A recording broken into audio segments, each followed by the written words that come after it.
हाय दोस्तों, welcome back to our YouTube channel. दोस्तों आज मैं इस वीडियो में आप लोगों के साथ शेयर करने वाली हूँ कि ट्विन फ्लेम जर्नी के बारे में। कि ट्विन फ्लेम जर्नी में हमारा जो डिवाइन मैस्कुलाइन होते हैं और हम एक डीएम होने के नाते हमें कैसे डील करना है इस जर्नी में। हमारे डीएम जब थर्ड पार्टी में जाते हैं तो हमें कैसा सोच रखना चाहिए और हम किस तरीके से आगे बढ़ सकते हैं इस जर्नी में। I mean to say that किस तरीके से हमें इस जर्नी में आगे बढ़ना चाहिए और इसका रीज़न क्या होता है और at the end of our journey इसका रिज़ल्ट क्या होता है, मैं इस बारे में आपसे डिस्कस करने वाली हूँ। तो इस ट्विन फ्लेम जर्नी में हो सकता है आपका इनर वर्क आप कर रहे हो बहुत ही अच्छी तरीके से, पर आपको शायद इनर वर्क में कुछ कमी हो गया या फिर जो भी कुछ होना क्यों। अगर आपका किस्मत में अगर आपके पास्ट लाइफ में कुछ आपका कर्मा बाकी है, पेंडिंग है, तो इसे आपको रिलीज़ करना ही पड़ेगा किसी ना किसी तरीके से। तो वो एक तरीके से आप और अपना डिवाइन मैस्कुलाइन दोनों मिलकर इस कर्मा को रिलीज़ करते हैं हम। तो मानो अगर आप इस ट्विन फ्लेम जर्नी में हो और बहुत ही अच्छी तरीके से आप लोग इस जर्नी में हो, दोनों को रिलेशनशिप बहुत अच्छा है, इसमें ही कुछ इन एंड आउट करते हैं हमारे डिवाइन मस्कुलाइन, कुछ कभी यूनियन तो कभी सेपरेशन। इस तरीके से होते होते एक टाइम अगर कोई भी कार्मिक हमारे बीच आ गए, मीन्स अगर वो किसी भी रिलेशनशिप में आपको छोड़कर किसी और रिलेशनशिप में वो जुड़ गए, थर्ड पार्टी में चले गए या फिर उनका शादी हो गया, तो आपको समझना पड़ेगा कि आपका कोई कर्मा पेंडिंग है जिसे रिलीज़ करने के लिए वो गया है।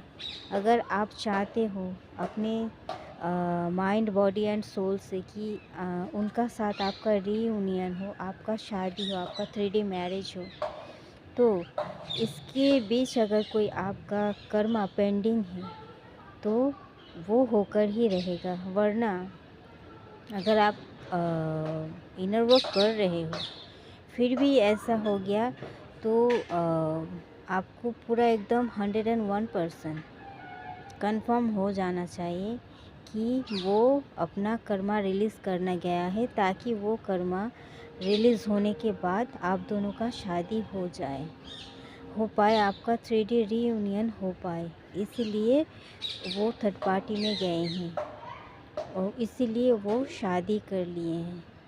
तो ये शादी करना क्या होता है, हमारे 3D में जो शादी होता है ये डिवाइन मैस्कुलाइन का किसी और से किसी और लड़की से अगर शादी हो जाता है तो वो होता है उनका शरीर का शादी, उनका जो बॉडी है वो बॉडी का शादी। वो बॉडी किसी और के पास रहता है और उस बॉडी को रहने का दौरान ही वो जो ट्रिगर उनको मिलता है वो सोल शॉक के फॉर्म में उसे मिलता है। और जब उसे सोल शॉक मिलता है तभी वो एक डिवाइन मस्कुलाइन बनता है, एक डिस्टॉर्टेड मस्कुलाइन से डिवाइन मस्कुलाइन बनता है। अगर कर्मा पेंडिंग रहेगा तो आपका रीयूनियन होते होते रुक जाएगा। अगर कर्मा कुछ बाकी है तो आपका डिवाइन मस्कुलाइन कभी भी आपके हिसाब से नहीं चलेंगे, वो हमेशा आपको डोमिनेट करेंगे, आपसे बुरा बर्ताव करेंगी, आपको कभी भी फर्स्ट प्रायोरिटी नहीं देंगी, आपको ऊँट्स देंगी, आपके घाव भर देंगी और इस तरीके से वो हमेशा दूर से आपको ट्रिगर करते रहेंगे। जिस जिस चीज़ में आपका ज़्यादा उनसे लगाव है, मोह है, वो सब चीज़ में वो उनको ट्रिगर करेंगे। अगर आप ज़्यादा उनसे अटैच हो तो वो ऐसे करेंगे किसी और के साथ मिलकर, किसी थर्ड पार्टी के साथ मिलकर, कि आपका उनसे जो अटैचमेंट है वो कट हो जाए, वो चला जाए, वो ना रहे, मोह। क्योंकि ये मोक्ष की जर्नी है, और ये जो मोक्ष की जर्नी मतलब मुक्ति की जर्नी है। हमें जन्नत नसीब करना होता है, जन्नत प्राप्त करना होता है। तो इसके लिए हमें लोभ, मोह, माया, ये सब कुछ त्यागना पड़ता है। काम, क्रोध, लोभ, मोह, माया, ये सब चीज़ हमें त्याग करना पड़ता है। तो ये क्या है डिवाइन मैस्कुलाइन से, कि उन्हें खोने का डर हमें जो सताता रहता है, वो कहीं हमें भूल ना जाए, ये ना हो जाए, वो ना हो जाए, हमेशा 24 घंटा उनके बारे में, ये सब एक लगाव है, एक मोह है। तो ये मोह को भंग करने के लिए हमारे डिवाइन मैस्कुलाइन हमें ट्रिगर करते हैं। और आप उनको, उनसे जितना एक्सपेक्टेशन रखते हैं, जिस जिस जगह में एक्सपेक्टेशन रखते हैं, उस जगह में वो आपको ट्रिगर करेंगे। जो आप नहीं चाहते हैं वही चीज़ आपको करके दिखाएंगे, कि हाँ ऐसा हो सकता है, मैंने किया है, अब तुम्हें जो करना है करो। और आपका दिल सच में पूरी तरीके उस वो सब चीज़ से उठ जाएंगे, और आपको मतलब आपको ऐसा लगेगा कि मुझे ये चीज़ चाहिए ही नहीं, मुझे चाहिए ही नहीं, मुझे कुछ भी नहीं चाहिए। तब आप eight the end of day आप ये सोचोगी कि हमें बस हमारा डिवाइन चाहिए, हमें बस हमारा सोल चाहिए, हमें बस हमारा सोल की खुशी चाहिए। और ये सोल की खुशी ही हमारा फर्स्ट प्रायोरिटी होना चाहिए। क्योंकि मैंने दूसरों को, डिवाइन मैस्कुलाइन को, उनकी खुशी को, सब कुछ को प्रायोरिटी बना के देख लिया। मुझे एट द एंड में ये रिज़ल्ट मिला। तो मैं और किसी को अपना फर्स्ट प्रायोरिटी नहीं बनाऊंगी। देन डीएफ जो होता है मूव ऑन हो जाता है उनसे। तो फिर वो जो मूव ऑन हो जाती है, तब उनका डिवाइन मैस्कुलाइन को पता चलता है। देन डिवाइन उनको बताते हैं कि अब जाओ, अब वो सीख चुके हैं, अपना लेसन लर्न कर चुकी है, अब जाओ। और वो अच्छे तरीके से काम करती है, स्टेबल बनने की कोशिश करती है, बनती भी है। डिवाइन मस्कुलाइन को भी वहाँ से कार्मिक से बहुत ज़्यादा ट्रिगर मिलता है, सोल शॉक मिलता है। उन्हें भी समझाया जाता है कि आप जो उनसे कर रहे थे वो सही नहीं था। जब आप समझ जाओगे ना कि मुझे खुद से जस्टिस करनी है, मुझे खुद की सोल से जस्टिस करनी है, और मुझे खुद को प्रायोरिटी देना है। क्योंकि डिवाइन जो होता है हमें इस जर्नी में मेन रोल अदा करने में भेजते हैं। मेन रोल जब हम अदा कर लेते हैं, जब हम समझ जाते हैं हमारे पावर को, हमारे इनर वर्थ को, और हम पूरी तरीके से डिवाइन के ऊपर ट्रस्ट एंड उनके ऊपर पूरी तरीके से सरेंडर हो जाते हैं, तब डिवाइन कहते हैं कि हाँ अब तुम सीख चुके हो, अब ये कार्मिक को जाना पड़ेगा। मेनली उनका उद्देश्य ये होता है कि आपको कुछ सिखाना, जिस लेवल पर आप नहीं पहुँचे हो उस लेवल पर आपको पहुँचाना, नेक्स्ट डायमेंशन में आपको ले जाना। तो डिवाइन मस्कुलाइन के ज़रिए आपको ट्रिगर दिया जाता है। और डिवाइन मस्कुलाइन को जब आप सीख लेते हो, आप खुद की राह पर चलने लगती हो, और डिवाइन के मुताबिक आप चलने लगते हो, तब आपका डिवाइन मस्कुलाइन को भी समझाया जाता है कि वो ही तुम्हारी असली अदर हाफ है, उसको तुम्हें एक्सेप्ट करना पड़ेगा उनके दिल और दिमाग में, तब आप छा जाओगे। वो कुछ सोच ही नहीं पाएगा, वो कुछ समझ ही नहीं पाएगा, बस चारों तरफ आप ही और आप दिखोगे उनको। तो इस तरीके से डिवाइन प्लानिंग करते हैं। और अगर कोई कर्मा पेंडिंग रहेगा तो उनका शादी ज़रूरी होगा, और होगा वो क्या होता है, हमें डिवाइन फेमिनाइन को इस तरीके से समझना है। जब भी आपको कोई न्यूज़ आए कि वो शादी कर रहे हैं, तो उनको ब्लेसिंग्स देना है, उनको जाने देना है, और अपने इनर वर्क पर फोकस करना है। क्योंकि आप यहाँ आपका इनर वर्क करके आप खुद को बैलेंस बना रहे हो, आप अपने अंदर की सिर्फ सुख शक्ति ऊर्जा को बैलेंस कर रहे हो, आप अपनी अंदर की divine masculine divine feminine energy को बैलेंस कर रहे हो। इससे भी कर्मा हील होता है। और वो वहाँ थर्ड पार्टी में जाकर वो उनको ट्रिगर मिलता है, बहुत सारा सबक मिलता है, लर्न मिलता है। तो इससे उनका कर्मा रिलीज़ होता है। दोनों दो तरीके से कर्मा रिलीज़ करते हैं। फिर जब ऑल कर्मा रिलीज़ हो जाता है देन दोनों का रियूनियन होता है। तो जब भी कोई डीएम तो शादी करने जाते हैं तो कुछ करते हैं तो उनको करने दीजिए, आप खुद पर फोकस रहिए, क्योंकि आपके पास ही मेन चाबी है, आपके पास ही मेन वो इस जर्नी को आगे बढ़ाने का मेन मुद्दा आपके अंदर ही छुपा हुआ है। तो आपको ये बात समझने की ज़रूरत है, आपको कभी भी इमोशनल नहीं होना है। डिवाइन की और एक कोशिशें होती हैं कि वो चाहते हैं कि आपको इमोशनली बहुत ज़्यादा बैलेंस बनाएं, स्टेबल आप बन जाएं इमोशनली। आप जो इमोशनल फुल हो जाते हो, आपके अंदर बहुत सारा पावर रहने के बावजूद इसी वजह से आप खुद को नहीं पहचान पाते हैं। तो आपको अपने इमोशन को कंट्रोल करना है। ये जो मैरिज, ये जो बच्चा, ये सब क्या है ना, एक भ्रम है। रियली मैं बहुत ज़्यादा इस बारे में इतना मतलब सोल शॉक मुझे मिला इस बारे में, क्योंकि मुझे कुछ नॉलेज तो था ही नहीं इस बारे में। एंड कभी ऐसा सुना भी नहीं, मतलब पहला एक्सपीरियंस से बहुत ज़्यादा मुझे इतना हर्ट हुई मैं कि नहीं बता सकती।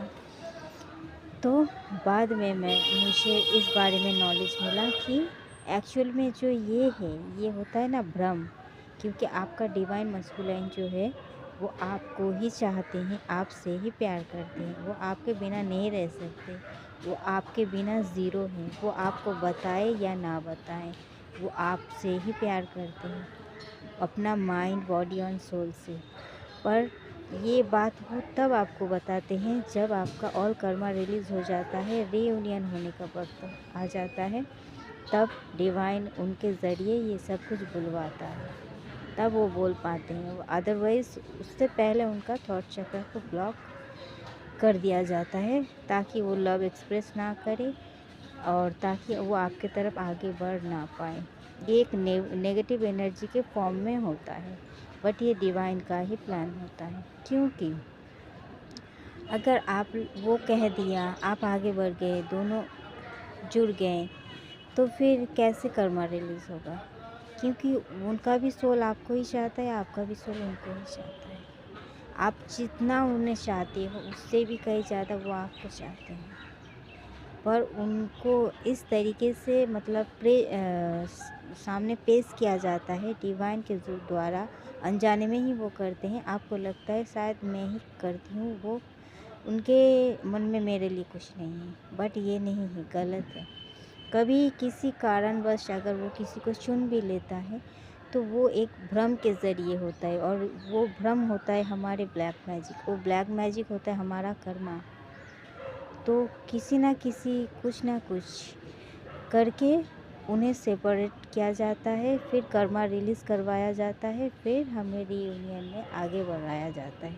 ये सब रीयूनियन का ही एक मतलब प्रिपरेशन होता है। तो इसे आपको समझने की बहुत ज़्यादा ज़रूरत है। इसीलिए अगर आपका डीएम का शादी होता है, वो किसी से रहते हैं, तो आपको ना ही दुख में आना है, ना ही आपको ट्रिगर होना है, ना ही आपको बस ये सोचना है कि वो मेरे ही सोल है। उनका जो शादी हुआ है उनका बॉडी का शादी हुआ है, उनका सोल का नहीं। सोल तो आपके अंदर है, वो उनका सोल तो आपसे जुड़ा हुआ है, आपका अदर हाफ है। वो तो कर्मा रिलीज़ करने को गया है, और ये बॉडी क्या, आपको लगता है कि उनके साथ वो सेटिस्फाइड है mentally, emotionally, physically? No no no, impossible, कभी भी नहीं।